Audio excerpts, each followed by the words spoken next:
Salamat, salamat. Ay, doon sa kabila.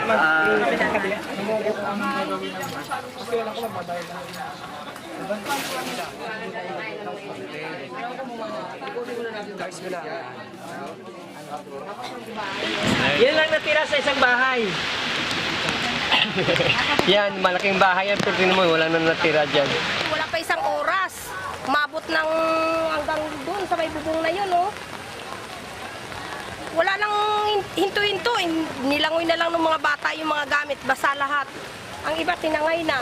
Lalo dito tabing ilog, kawawa. Wala na, mga bahay, 30 houses ang nawasaw. At meron nga rin po namatay dyan sa kabilang patok na yung mga nila dyan, nakahimlay na mga kunang pamilya, inyahon nga ho sa barangay sa may center.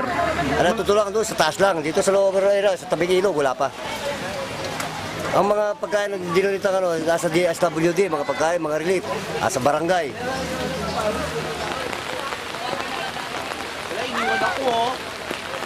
Yan kay Jun. Yan din yung mga bahayan din dito. Yan sa parking. Kailangan wash out. Magdala tayo ng pagkain dyan, hindi man kami makatawid. Ito, may dala kami pagkain. Yan. Para dyan. Plastic lang, panupangin. Kaya mo? Hinay. Kaya mo? Sa tunog. Mas mahirap pag umahawak sa tali niya.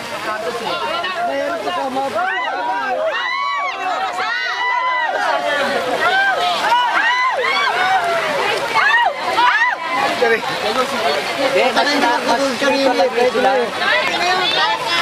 Kasi susunod ka lang sa agos eh. Hindi ka pwede. Oo, pababa.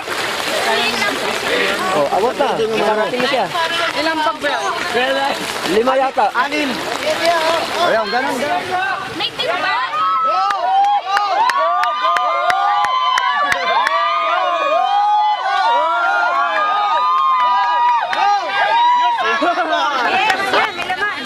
May laman yan, may laman.